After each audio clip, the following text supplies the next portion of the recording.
የሃይማኖታችን ራስ የሆነው መድኃኔዓለም ክርስቶስ በውኑ የሰው ልጅ ለፍርድ ሲመጣ ከሰው ልጆች እምነት ያገኝ ይሆንን? በሉቃስ ወንጌል ምዕራፍ 18 ቁጥር 8። በስመ አብ ወወልድ ወመንፈስ ቅዱስ አሐዱ አምላክ አሜን። ዛሬ ላይ ይህ ትውልድ በአብዛኛው ማለት ይቻላል ባለማስተዋል ውስጥ መዘፈቁ ብሎም መስጠሙ እጅግ የሚያሳዝን ስህተት በመስራት የሚሰራውንም ስህተት ማለት ኃጢአት እንደ መልካም ነገር በመቁጠር በነፍስም በስጋም ብዙውን በረከትም ጽድቅንም ማጣቱ የሚያሳዝን ነው።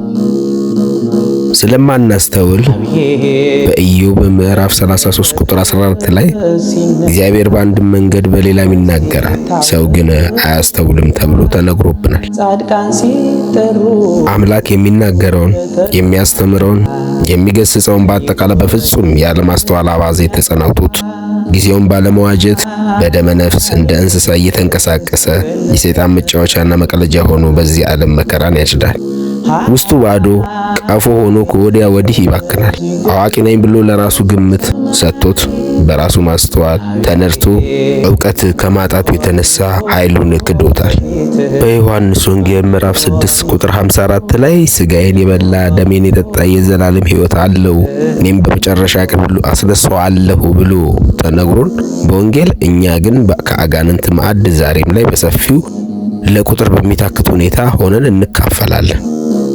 በማቴዎስ ወንጌል ምዕራፍ 16 ቁጥር 16 ላይ ያመነ የተጠመቀ ይድናል፣ ያላመነ ግን ይፈረድበታል ተብለን እኛ በክህደት በኑፋቄ አንደበታችንን ሳንገታ በአጋንንት እጅ ወድቀን ከክብራችን ዝቅ ብለን ከእምነትና ከጥምቀት ሸሽተናል። በዮሐንስ ወንጌል ምዕራፍ 13 ቁጥር 34 ላይ እርስ በርሳችሁ ትዋደዱ ዘንድ እንደወደድኳችሁ እናንተ ደግሞ እርስ በርሳችሁ ትዋደዱ ዘንድ አዲስ ትእዛዝ እሰጣችኋለሁ። ይህንን ቀይረን በዘር ተከፋፍለን ተቧድነን የጥላቻን ጥግ ይዘን የሕይወት መስመርን ሳትን። እኛም ክርስቲያኖች ሃይባይ ያጣን የስም ክርስቲያን ነን። ቅዱሳን አባቶቻችንን መከራ ሲመጣ ችግር ሲከሰት ዓለም ፊቷን ስታዞር የሰይጣን ጾር ሲበዛ ፍቅር ሲርቅ ሲቀዘቅዝ ሰማይ መዓቱን ሲያወርድ ምድር አልረጋ ስትል ትናወጥ ረሃብና ቸነፈር ሲበረታ የመጣውን ሁሉ በትዕግስት ተቀብለው በኃጢአት ብዛት የእግዚአብሔርን ፊት የማዞር ምልክት መሆኑን ተረድተው ወደ ፈጣሪ በመንበርከክ በፍቅር በትህትና ጾምና ጸሎት አውጀው ንስሐ ገብተው ምእመኑንም ማስገብተው እርስ በእርስ እየተደማመጡ እየተስማሙ ወደ ፈጣሪ ተንበርክከው እየለመኑ እየማለዱ እያስታረቁ በጽናት ከመጣው መከራ በጌታ ቸርነት ራሳቸውን ምእመንንም ሀገርንም ከጥፋት ያድኑ ነበር። ይህ ትውልድ ግን በመከራ ላይ መከራ በበደል ላይ በደልን እየከመረ የንስሐን ጥቅም ባለመረዳት ለመግባት ዝግጁ ባለመሆን ለዲያብሎስ ተመችቶት ለሰይጣን ተንበርክከን ጥላቻን እንደ ዝናር ታጥቀን ጸጋ እግዚአብሔርን አርቀን የቁሞት ሞተን የማትጠቅምን ነገር ጥለናት ትተን የምንሄደውን ዓለም አፍቅረን በእርሷው ለእርሷው ሞተን ጥቅም የሌለው እርባና ቢስ ሆነን እንደ ሸምበቆ እንወዛወዛለን። አዎ ከከይሲ የመጣውን ከአጋንንት ያገኘነውን ከእርኩስ መንፈስ የያዝነውን ስሜት እያስተናገድን ስሜታዊነታችን ጎልቶ የጥፋት ጋሻ ጃግሬ ሆነን የአባቶቻችንን የእምነት ስሌት ትተን ንቀን በማናውቀው በራሳችን ስሜት ተነርተን ባለመረዳት ጠፍተን ከአምላክ ርቀን ለሚጠፋው ለዚህ ዓለም ለሚቀረው ዕድላችን አውጀን ተንብየን ጠንቁለን ራሳችንን አጽድቀን አባቶቻችንን ኮንነን ለኮነናቸው ሎቱ ስብሐት በባህር ላይ መሪ የሌለው መርከብ ሆነናል። ከወዳ ወዲህ እንንገላታለን። ባይልልን ነው እንጂ ማዕበልን ጸጥ የሚያደርግ መርከብን የሚታደግ አምላክ አባታችን ነበር። ባለማወቅ ኃይሉን ክደን ዛሬ እንዲህ ሆነን የካዱትማ እግዚአብሔር በደሙ ከመሰረታት ቤተ ክርስቲያን ከእርሷው ከውሃና ከመንፈስ ዳግም በ40 ቀንና በ80 ቀን ተወልደው አድገው ሚስጥሯን፣ ዕውቀቷን፣ ኃይሏን፣ አምላኳን በእውቀት እንደ ጡት አጥብታ አሳድጋ እያስተማረች ነገ ይጠቅሙኛል፣ የክርስቶስ ግልገሎችን፣ የክርስቶስ ጥቦቶችን፣ የክርስቶስ በጎችን ያሰማራሉ፣ ይጠብቃሉ ብላ ነበር። እንቅልፍ ለሰኮንድ የማያውቀው ሰይጣን ደካማውን የሰው ልጅ መቀለጃ አድርጎ ካሉበት አስወጥቶ ኑፋቄን አሽልኮ በቤተ ክርስቲያን ላይ ለተቃውሞ ተነሱ። በኑፋቄያቸው አዳራሽ ነገሱ፣ ከፍ ከፍ ተደረጉ፣ ሕሊናቸውን ሳቱ። በሃይማኖት ውስጥ የሚገኙ ምዕመናንን ቁም ስቅል አበሉ፣ አሳዘኑ። ትዝብት ነው ለውጥ ለማያመጡ፣ ምክንያቱም በደሙ የተዋጀች ቤተ ክርስቲያን ነችና። ከሰይጣን መልካም እንደማይገኝ ይታወቃል። የሚጠቀምባቸው ምዕመናኑን ለመማረክ፣ ወደ አጋንንት ማህበር ለመሳብ፣ ቤተክርስቲያንን ለማዋረድ አይችሉም እንጂ ቅዱሳንን መስደብ፣ ማዋረድ የዕለት ተዕለት ተግባራቸው ነው። እግዚአብሔርን መፍራት የሚባል ነገር ከውስጣቸው ጠፍቷል። ብዙ ትንቢት ቢነገርባቸውም አንዱ በይሁዳ መልእክት ወዮላቸው በቃየል መንገድ ሄደዋል ይላል። ክርስቲያንን ከሃይማኖቱ ማስወጣት መግደል ማለት ነው። ቃየል ወንድሙን እንደገደለ እነዚህም ብዙ ወንድሞችን አስተዋል ማለት ገድለዋል። ይቅር ይበላቸው። የቃየል መንገድ የታወቀ ነው።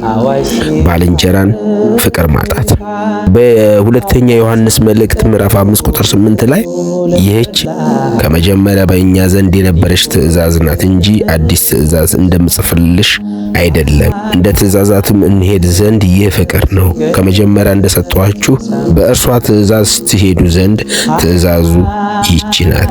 ብዙ አሳቾች ወደ ዓለም ገብተዋል፣ እነርሱም ኢየሱስ ክርስቶስ በሥጋ እንደመጣ የማያምኑ ናቸው። እነዚያ የማያምኑት በቃየል መንገድ የቆሙና የሚያስቱ ናቸው።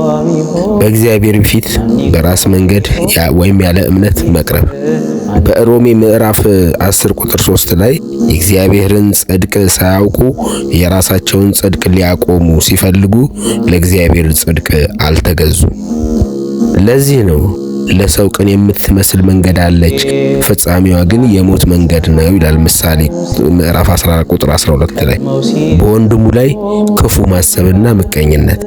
በአጠቃላይ በቃየል መንገድ ወደው ፈቅደው እየተንቀሳቀሱ እናገኛቸዋለን። የበለዓምንም መንገድ መርጠዋል። ለግል ጥቅም፣ ለገንዘብ ወይም ለስልጣን ሲባል እውነትን አሳልፎ የመስጠትና የክርስቲያንን ማሳሳት። በለዓም የእግዚአብሔርን ሕዝብ እንዲረግም ከንጉሥ ባላቅ ተቀጥሮ ነበር። ምንም እንኳ እግዚአብሔር ቢከለክለውም ለጥቅሙ ሲል ሕዝቡን ወደ ዝሙትና ወደ ጣዖት ማምልኮ የሚገቡበትን መንገድ አመላክቷል። መንገዱ 1 የአመጽ ደሞዝ መውደድ ሁለተኛ ጴጥሮስ ቁጥር 2 ምዕራፍ 15 2 እግዚአብሔርን እያወቁ ለጥቅም መደለል የይሁዳ መልእክት ምዕራፍ 1 ቁጥር 1 3 የእግዚአብሔርን ሕዝብ ለኃጢአት አሳልፎ መስጠት ራእየ ዮሐንስ ምዕራፍ 2 ቁጥር 14 ጠቅለል ሲል ለጥቅም ማደር፣ ግብዝነት፣ ማሰናከያ መሆን።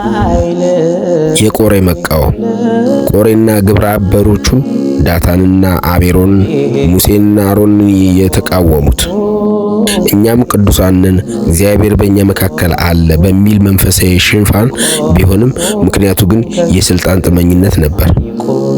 1 በስልጣን ላይ አመጹ።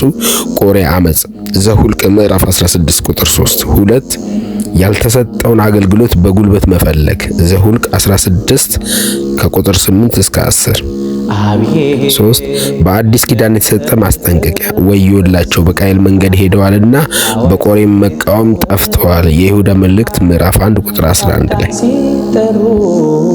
የዛሬዎቹ እኛ ሐዋርያንን ነብይንን ካህንን እያሉ ቤተ ክርስቲያን ላይ የተነሱ አመጹ። ቆሬ የአመጽ ምሳሌ ነው። ቤተ ክርስቲያንን ያለውን ሥርዓትና የክህነት ሰንሰለት ጥሰው በራሳቸው ፈቃድ የሚነሱ ሰዎች መጨረሻ ያሳያል። ቃየል መጨረሻ ወዮላቸው የሚል ቃል ተጠቅሷል። የቃየል መቅበዝበዝ እና መባረር፣ የበለዓም በሰይፍ መታረድ ያጋጠሙ የፈጸመው ውርደት ሞት ነው፣ ጥፋት። ኢያሱ ምዕራፍ 13 ቁጥር 22።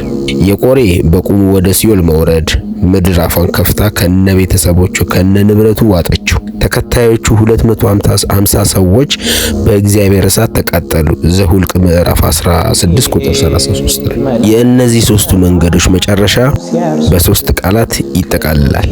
አንደኛ ፍርድ፣ የእግዚአብሔር ቁጣ በእነሱ ላይ መጣ። ሁለተኛ ለቅሶ፣ የፈለጉትን ዓለማዊ ጥቅሞች ሳያገኙ ክብራቸውን አጡ። ሶስት ውድቀት፣ ከእግዚአብሔር መንግስትና ከቅዱሳን ጉባኤ ለዘላለም ተለዩ።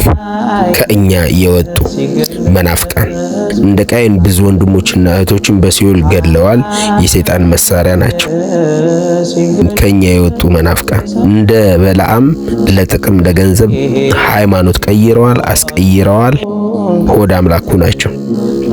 ከኛ የወጡ መናፍቃን እንደ ቆሬ ስልጣነ ክህነት ደፍረዋል፣ አዋርደዋል፣ ራሳቸውን ሾመዋል። በባዶ ስርዓትን አያከብሩ።